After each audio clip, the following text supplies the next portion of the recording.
Welcome to the appendix, where we read the primary sources of the past so that the present can be better understood. Today's primary source, the Movement for Independence, instructions from the Town of Malden, Massachusetts, for a Declaration of Independence, May 27, 1776. On May 9th, the Massachusetts House of Representatives, then sitting at Watertown, appointed a committee to bring in a resolve that the towns of the colony instruct their representatives with respect to independence.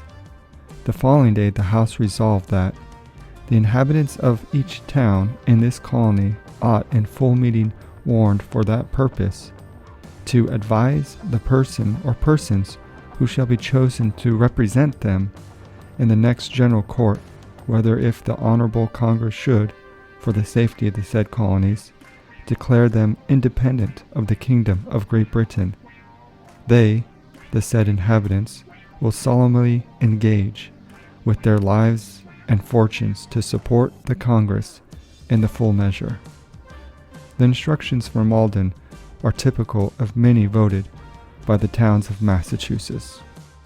At a legal meeting of the inhabitants of the town of Malden, Mass., May 27, 1776, it was voted unanimously that the following instructions be given to the representatives, viz., to Mr. Ezra Sargent. Sir, a resolution of the Honorable House of Representatives calling upon the several towns in this colony to express their minds in respect to the important question of American independence is the occasion of our now instructing you. The time was, sir, when we loved the King and the people of Great Britain with an affection truly filial. We felt ourselves interested in their glory. We shared in their joys and sorrows. We cheerfully poured the fruit of all our labors into the lap of our mother country, and without reluctance expended our blood and our treasure in their cause. These were our sentiments towards Great Britain, while she continued to act the part of a parent state. We felt ourselves happy in our connection with her, nor wished it to be dissolved. But our sentiments are altered. It is now the ardent wish of our soul that America may become a free and independent state. A sense of unprovoked injuries will arouse the resentment of the most peaceful. Such injuries these colonies have received from Britain. Unjustifiable claims have been made by the King and his minions to tax us without our consent. These claims have been prosecuted in a manner cruel and unjust to the highest degree. The frantic policy of administration hath induced them to send fleets and armies to America, that by depriving us of our trade and cutting the throats of our brethren, they may awe us into submission and erect a system of despotism in America, which should so far enlarge the influence of the crown as to enable it to rivet their shackles upon the people of Great Britain. This plan was brought into a crisis upon the ever memorable 19th of April.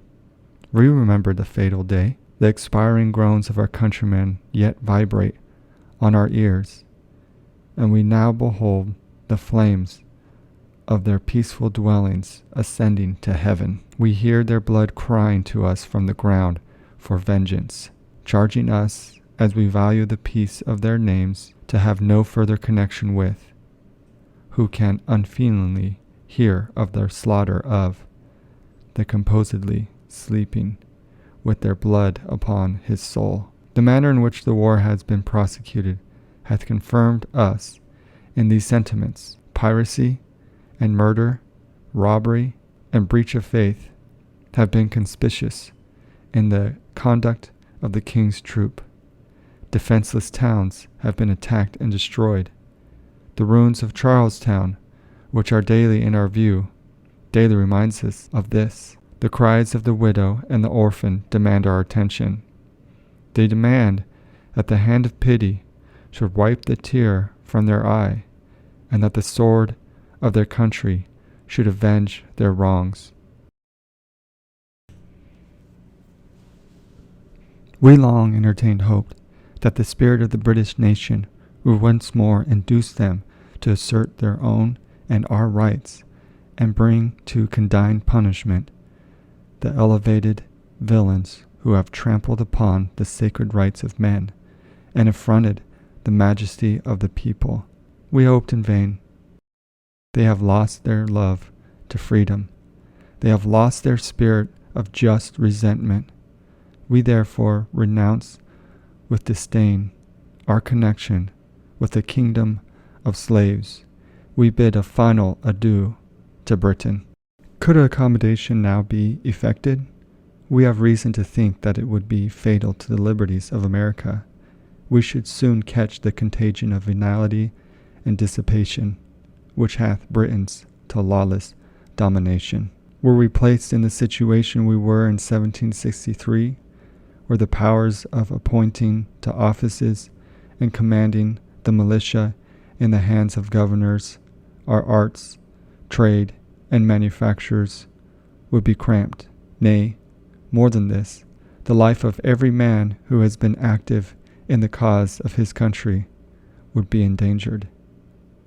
For these reasons, as well as many others which might be produced, we are confirmed in the opinion that the present age would be deficient in their duty to God, their posterity, and themselves, if they do not establish an American republic. This is the only form of government which we wish to see established, for we can never be willingly subject to any other king than he, being possessed of infinite wisdom, goodness, and rectitude, is alone fit to possess unlimited power. We have freely spoken our sentiments upon this important subject, but we mean not to dictate. We have unbounded confidence in the wisdom and uprightness of the Continental Congress.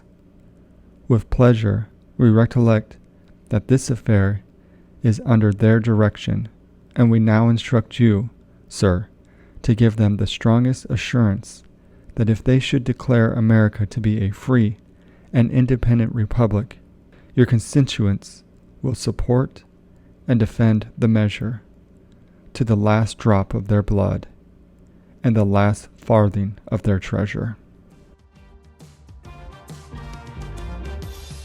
Thank you for joining us for our primary source today on the appendix.